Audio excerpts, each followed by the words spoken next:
What's up YouTube, it's your boy Barcode, I'm back with another video. I regret to inform you that I made a tier list. I hate tier lists. There's so many different things that are involved when you make a tier list. There's criticism, which I'm okay with, but there's so many different things to think about. But because I've been requested 100 times to do this, I'm going to throw out an elite only tier list telling you which elite units are really worth the build and the rest are not. People keep asking which elites are worth, which aren't, so this is the video for you. If you like this content and feel like I deserve something, please hit that sub button, hit that like button, and hit that bell dingy dingy thing so you know when I post a video. Let's get to this damn tier list.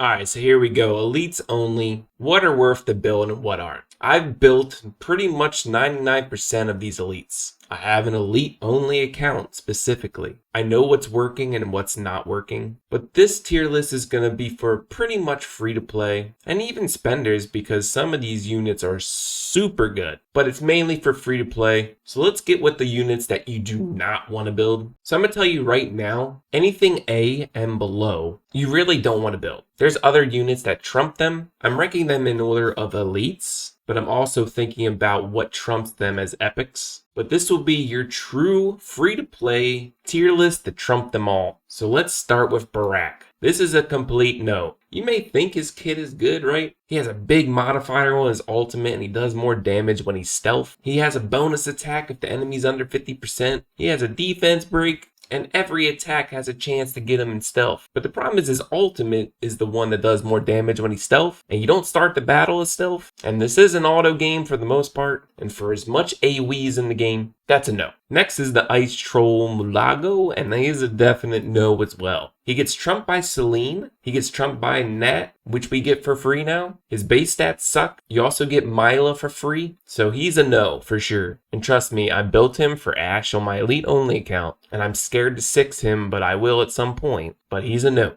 Alright, on to the Bs. This was a close B, close A, but I put him at B because there's other people that are just better, and that is Abbott. Abbott seems really good on paper. His ultimate is a shield, also grants a target a bonus turn. He has a second heal, which is single target and an immune. His basic attack heals the lowest ally, which you can put on curse and he heals for more. But the heals just aren't there. And with 2 other healers that are just better for elites anyway, he gets trumped and he's a B. Definitely not worth the build. Second is my man Asgul, and I really wanted to put him in an A, and I really wanted to make him worth. But to be honest, he's just not. His ultimate is great. It's a 4-turn cooldown though, and it does apply a poison for sure. His trait is good if there's a lot of enemies dying. Maybe he'll be better at some other future content when like maybe waves and waves of enemies come or something like that. But his second skill sucks. You either build him tanky or you build him as a nuker. And if you build him as a nuker, he dies. His first skill only has a chance of 50% to apply a poison. He was a close A as well, but I put him at a B because there's other people that just trump him as well. Alright, Rourke is next and he is a B. His kit seems cool, but he's still not worth. His kit just doesn't really make sense. His ultimate has a high modifier, but it applies defense up to himself. And then his second skill is an attack that applies bleeding, which you need high attack for. And his first skill is a taunt, which goes with his trait that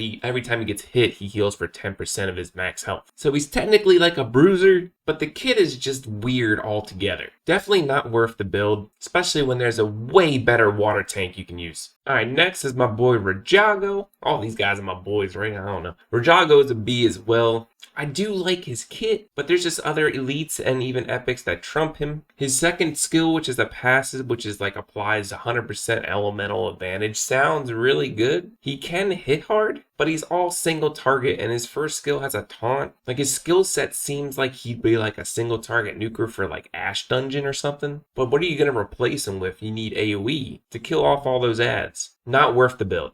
Alright, next is the Bleed Man Booked, and he's a B as well. Now, he seems really good on paper too, but really Bleed comps are only great when Scarlet's like a 5th Ascension. And by that time, I'm sure you're going to have a Helmar. And Helmar is pretty much the epic version of him, completely trumps, so definitely not worth the build. All right, on to the A's. I would still not build these, but these are characters that I'm going to be building on my Elite Only account, 100% for sure. And this whole tier list kind of explains that as well. Like, I'll be building the B's, I'll be building the A's, I'll even build the No's, but they're like last on my list. But anyway, let's get on with the A's. First A is going to be Dulov. Dulov is like your counterattack king. He has decent base attack stats. He gives himself crit rate, and crit strikes give him a bonus turn once every round. His counterattack skill is on a 3-turn cooldown, and it lasts for 2 turns. So pretty decent, but the problem is, where is he going to survive if you build him as a nuke build? If his counterattack skill like gave him like a defense buff as well, maybe that would work. Still not worth the build if you play the game normally, but I'm going to try him on my Elite Only account. Alright, next is poor Evelyn. Evelyn.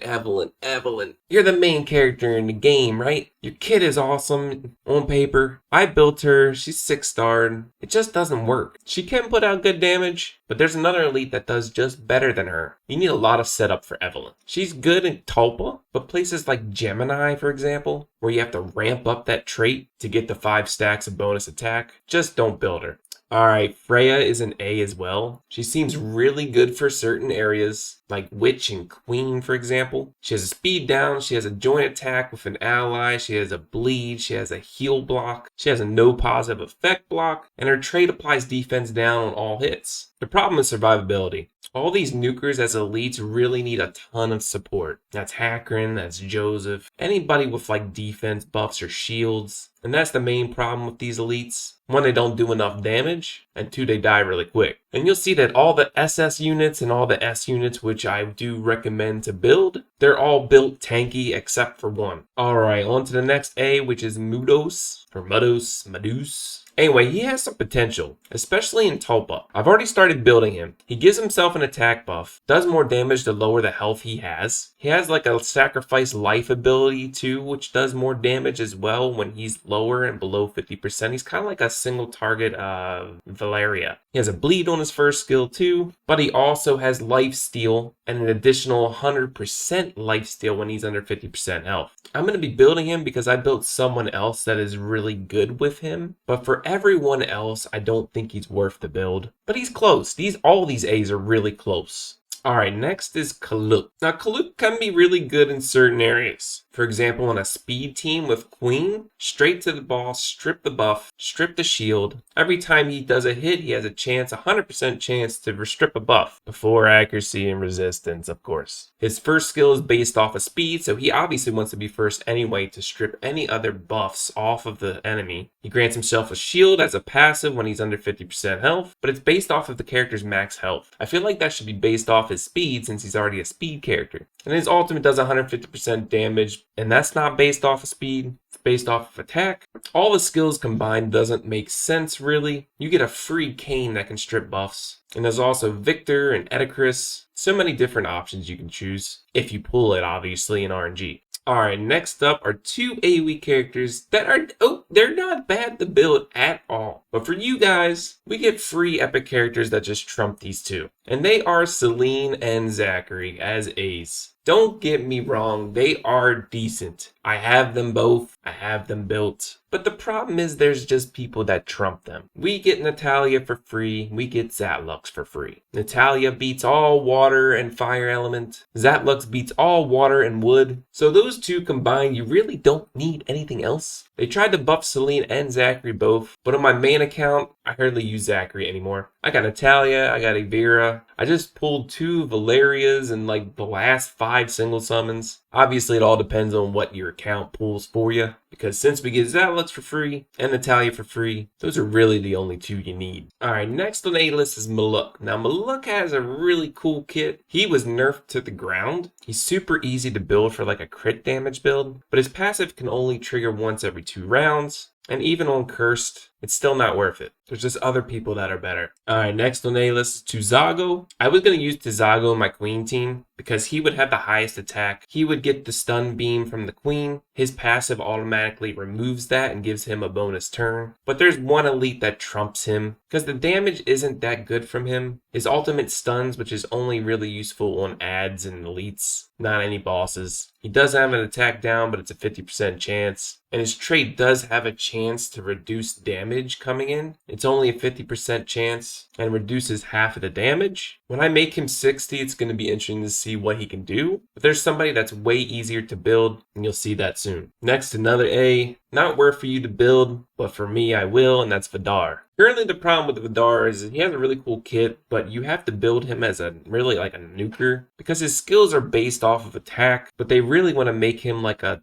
tanky, bruiser, dodger, taunter. He applies crit rate down as a low 30% chance. He gives himself a defense buff, which is a level 2 defense buff of 50%, and a dodge up buff, which gives him 15% dodge. If that was like 30%, I'd maybe think about building him a little bit more. He has a really high modifier on his ultimate as well, but it does a taunt for 3 turns. And yeah, his second skill kind of correlates with that ultimate. His trait gives him a 20% attack bonus. So what do they want to make him? And how do you really build? You build him as a bruiser, right? Like HP, crit damage, attack, something like that. But then the damage really isn't there. I'll build him for you guys, but I definitely don't think you should. Alright, on to the S and double S's. These are characters that I feel like are worth to build if you're looking for some elite options. First and foremost, probably one of my favorite is Anna. I always say Anna, but it's probably Anna. I don't know, man. I don't pronounce names right. Anyway, Anna, she's awesome. I use her in Queen 12. I use her in Void Tower Hard. I use her in Bounties. I used her in Chapter. I was going to put her double S, but she's really gear dependent. So with Anna, you really make her as a bruiser. Triple HP percent or HP crit damage HP. She doesn't do true damage. She does bonus damage based off of her max health, and that's on all her skills. She has a 2-turn taunt, which also gives her invincibility for 1 turn. She has a speed down and attack down, and she has a stun. So you build her tanky, high crit rate, high crit damage, and some focus. I'm telling you, do not sleep on Anna. Alright, my boy Roger the Turtle. I was going to put him double S, but I've actually been using less of him. He's very gear dependent too, and that's why these characters are on the S tier. Because by the time you get to end game gear, you're going to have better epics and better legendaries. But he's still crazy good, especially early game. I mean, he literally took me all through Mythic Chapters 10-8 on my Elite Only account. He took me through all 100 stages of normal Void Tower, and he's also taken me through, I think I'm around like level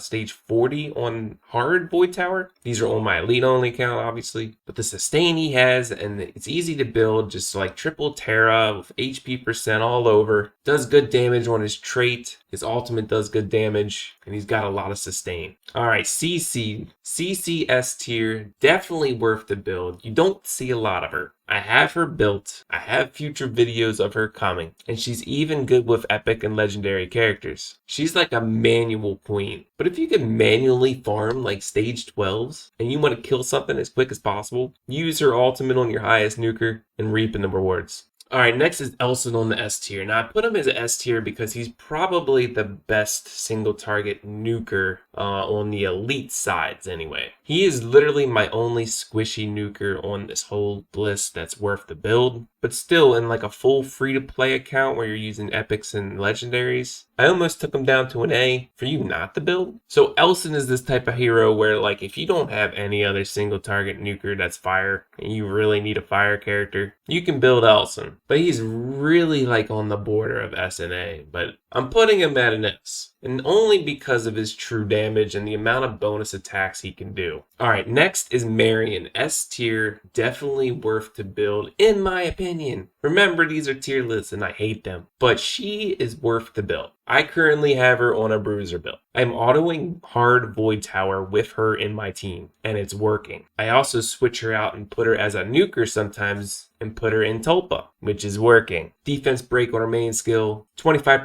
lifesteal to her whole team. I wish it was higher. It probably should be higher, honestly. Her third skill heals the lowest ally with the amount of damage that she does. And her second skill is like an invincible kind of. Blocks any damage for 2 turns. Reduces that damage to half. And all healing goes up huge amounts. Definitely worth the build. Alright, here's another borderline SA, and that's Mary. Mary got a huge nerf. I mean, I built her, and she actually did a lot of good things for me. I mean, before her nerf, she'd probably be a double S. After her nerf, she's like an S, maybe even an A. I don't even use her anymore. Her kit was very, very strong. And now she's kind of worthless. Not really, but kind of. You can gimmick her skills manually, and you really have to speed tune her perfectly. So her ultimate, right? It removes one negative effect and grants invincible to all team members. And it's just for one turn. Now this invincible is removed when you take a hit. The invincible used to last 2 turns. So technically, before, you could cast that. Your whole team could go if it was speed tuned properly and you wouldn't lose the invincible buff. Then the enemy would AoE hit you and everybody would remove their buff, right? Now it only lasts 1 turn. So now she either needs to be super duper duper fast and all of your other members need to be super super slow so that you have all the enemies go first. The first AoE is really negated, which honestly, if they just use the AoE spell, it'll remove the invincible. I mean, her trait is good, her second skill is good. You can use her as like a speed buffer as well. Like you can use Windstrex and then you use Mary's second skill on your big nuker. Throw CC on your big nuker. And then your nuker goes and blows them up. And then gets a bonus turn at the end. Yeah, it's just... And that's why I have her as an S still. But her third skill is just super lackluster right now. You can manually do it fine, yeah, whatever. But she's just not as good as she used to be. But she still is worth to build. Alright, next S is Raven. Now Raven is worth the build because 2 things. One, early game, you just make her a very tanky poisoner. You build her as tanky as possible, you turn her skills off, and she has an 80% chance to apply a poison every single hit. You put her on Cursed, it's pretty much your highest chance to apply poison on a basic attack. The second option is later endgame. We don't know all the content that's coming out yet, right? With her ultimate, ignoring damage when she's stealth, and doing more damage for all the negative effects on the enemy, she has really high potential to be good in certain spots. But because there's so much AoE in this game that the enemy applies, it knocks her out of stealth and it kind of removes that whole trait passive from her. But if there is some instance in the future where the bosses only do single target damage, I feel like she's going to be really good and she's going to shine. On to the double S's. These are not in any order of best to worst or whatever of double S's. They're all worth the build because these heroes can't be duplicated really. I'm going to start out with the most obvious ones, right? Joseph, double S. You all know him. Attack buff, defense buff. For 3 turns. Dispels a negative effect and gives them a bonus turn. Can speed up an ally. Not many defense buffs out there besides Brand. And the next hero I'm going to talk about, double S character Rodira. AoE healer with a defense buff. Can remove negative effects as a single target heal and heals herself. Applies an attack down. She's your elite version of Blackhorn. Blackhorn is more of an AoE dispeller with a lot of healing. Rodira is your AoE healer with a defense buff. Next, another healer, you all know him, and that's Connor. Connor gives that attack buff and shield. He also heals the whole team. Has a chance to apply defense break. Connor is a staple character that everyone builds. Alright, we all know Valuk. Even after his nerf, Valuk is still double S tier. The amount of damage he can do on a boss, with all of his poisons, it's insane. The most underrated feature about him is his trait, and not his passive about poisons. Literally his trait. Every time he gets hit, it's a 100% chance to apply accuracy down. This gives a higher chance for you to dodge the enemy's attack. The amount of dodges I've seen is ridiculous, for just the 15%. But yeah, the amount of poisons he can put up too, even after his nerf, you put him on curse set like I have, he can still get a lot of poisons up. Alright, next is my boy Charles. We all know Charles. I've been doing videos on Charles for a long time. I think the word is out about Charles now. I see a lot of other people doing videos on him too. I haven't talked about him in a long time. He's just unkillable, really. Revival set, pretty much solos any content. Charles is amazing. Alright, last but not least, definitely double S tier, and I have to give props to my boy Josh. He's at Exis Games. Go ahead and search him up. He does a lot of content like me, but I'm on his Discord and we're chatting about different team comps. And this is a character that I looked over. I saw he had some potential, but I didn't really think about building him in any of my team comps. And that's Hulens.